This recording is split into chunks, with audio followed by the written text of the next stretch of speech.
Hello and welcome to the Sun Country Pilot Podcast. My name's Captain Tyler Lauer. Today we have Captain Mike Myers.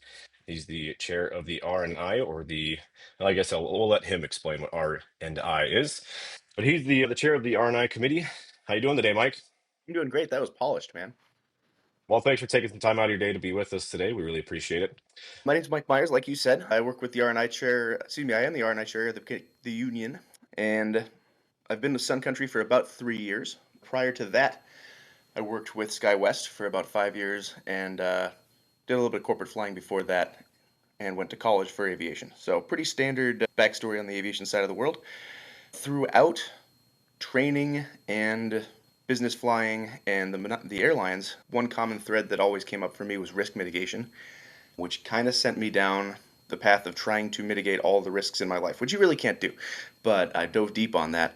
And two things that are huge for me are mitigating the risk of medical issues, mitigating the risk of loss of medical, and then mitigating the risk of not having enough money when one of those two things might come up. So I fit pretty well into the R&I position because those are super high priorities for me, and I try to focus on them. Excellent. So we've kind of used this abbreviation R&I. So what does R&I stand for? In the CBA, it is the section 27 retirement and section 28 insurance. Retirement and insurance. Very good. So can you just give us a brief overview, kind of the 1,000-foot view of what R&I is doing for us, the pilots? Sure. In section 2728, we kind of outline all of the things that the company and the union have agreed upon as far as our retirement planning and our insurance policy. On the retirement side, we talk about our direct contribution, and then in the background, I and several other people from the union work with the company to maintain our 401k plan and make sure it's basically up to par, up to standards with what the IRS requires, and make sure that the company is doing its fiduciary duty to provide a good plan that provides safe and reasonable investments. That's pretty boring stuff, but for somebody like me, it's very interesting. And then for the pilots directly, we handle darts and we handle issues that come up relating to retirement. And we can talk about that a little more later.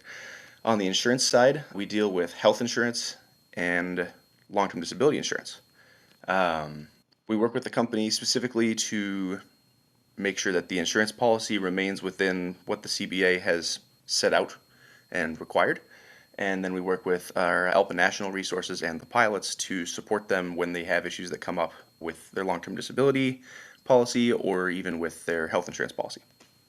Okay, very good. We got some other information potentially posing with Section 13. What else do you have with Yeah. Section 13 stuff? So I don't technically have a oversight on Section 13, which is leaves of absence. However, it directly ties into the insurance side of the world. Often when you're on long-term disability or out on medical leave, or perhaps you've had a new baby, you're also utilizing the benefits that are laid out in Section 13. So I really encourage anybody who has a medical issue or has a baby or a family issue coming up to go utilize and read Section 13 because it ties directly to my other section, Section 28. Very good. Now, having dealt with a little bit of the crew assist, but do you work with crew assist then with some of those benefits and then how that transitions into that leave? Yeah, so I've worked a lot with Andrew, who also goes by Zach in Crew Assist, and it's been extremely helpful, if I'm being honest. I think within the union sometimes it's easy to get into an us versus them mentality, but I've been really impressed with Crew Assist wanting to help and do what they can do the best for the pilots. So I would encourage anybody who's got an issue to loop me in, but also, loop in the chief pilot's office and Zach in Crew Assist. They're there to help and they're experts at their job. And if they don't know how to help you, they'll often actually reach out to me or National and try to get some assistance from us. So Crew Assist is a really pretty handy tool. Excellent.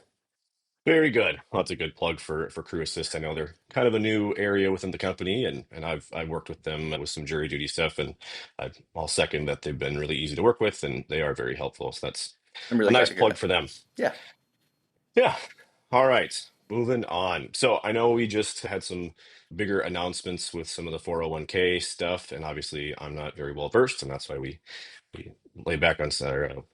Kind of hand it off to guys like you to do this work and teach us what it is. But why don't you talk a little bit about some of the hot topics within the 401k, repayment issues, that kind of stuff? Sure, I'd be happy to. As you just said, basically there's two topics right now in the 401k. One's very specific to a few individuals who have taken out loans within their 401k and then subsequently, through no fault of their own, had to go out on leave or had a medical issue.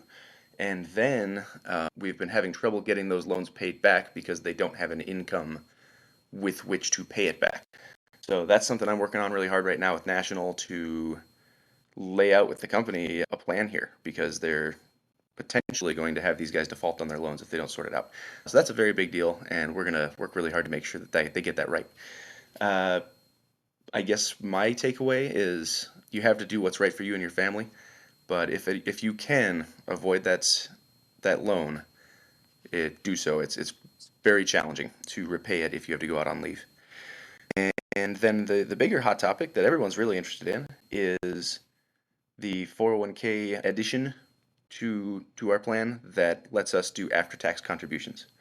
I'm hoping by the time this podcast drops, we will have a nice big explanatory letter sent out to the pilots, but I'll also talk about it just a little bit here because sometimes people like to learn by listening. It's basically an opportunity for you to maximize your 415C limit, and you're going to have to go look that up. But it's once you have put as much money as you are personally allowed to into your 401k plan, which for 2025 is $23,500, you could then do an after-tax contribution of a bit more cash. And the amount that you could put in would depend on how much the company has already put into your account. After you've put that extra cash in, you then convert it to Roth, which then means it's never taxed again. It's not taxed on growth, and it's not taxed on distribution. That second step is pretty important. Otherwise, you're going to put after-tax money in there. It's going to grow tax-free, but then it'll be taxed on distribution. So you're double taxed. And the way that you set up that Roth conversion is a very simple phone call to Fidelity.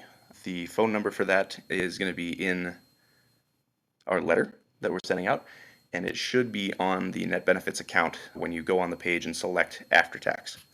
One thing I want to highlight with this is that there is a difference between Roth and after tax.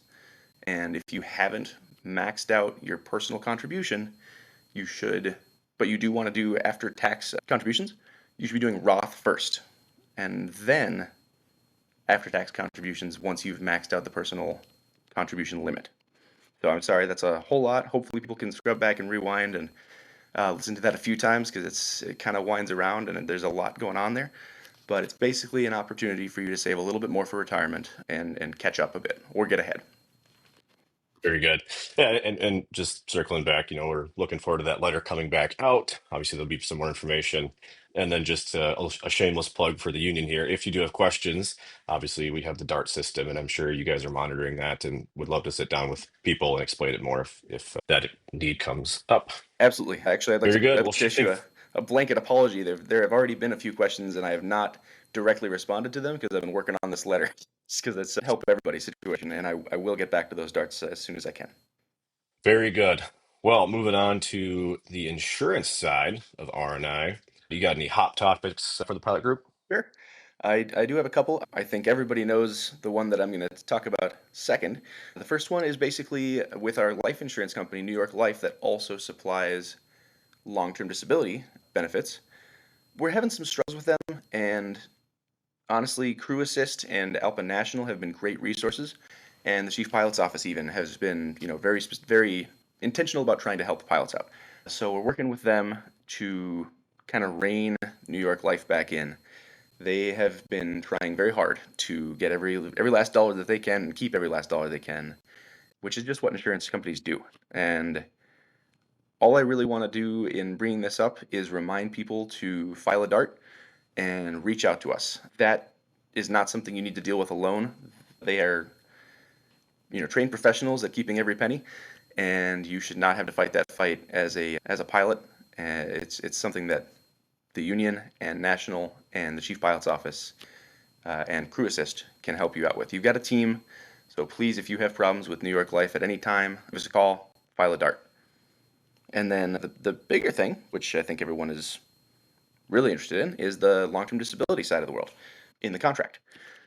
We have discussed it quite a bit. We know exactly what we would like, and I think it's actually kind of a layup. The industry standard at the legacies is substantially higher than what we are receiving here at Sun Country.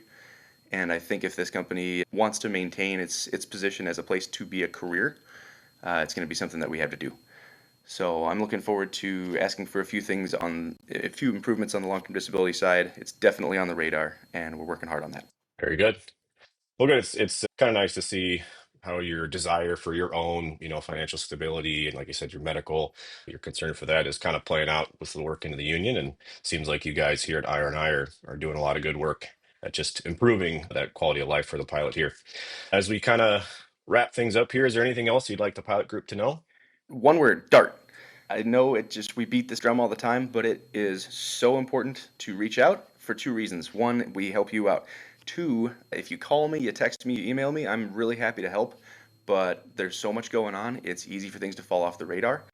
And the DART system keeps me accountable and keeps our team kind of all in the loop. So please do file one of those. Most people, when they call me and ask a question, I ask them to go back through and file the DART anyway, just so that we're all held accountable and we are keeping track of you and you're staying on the radar. Excellent. Well, thanks. Thanks, Mike. I really appreciate your time sitting down with us today and answering some questions. As a reminder to the pilots, keep an eye out for that letter coming out from the R&I committee as they'll kind of break down all this complicated jargon for the pilot. Again, if you have questions, reach out to those guys for a DART. Don't forget to like us on social media, Sun Country Alpha Pilots. Don't forget to subscribe and like our Facebook and our Instagram. Check the MEC website for up-to-date information, and don't forget to file that DART. Until next time, fly safe, fly the contract. Thank you.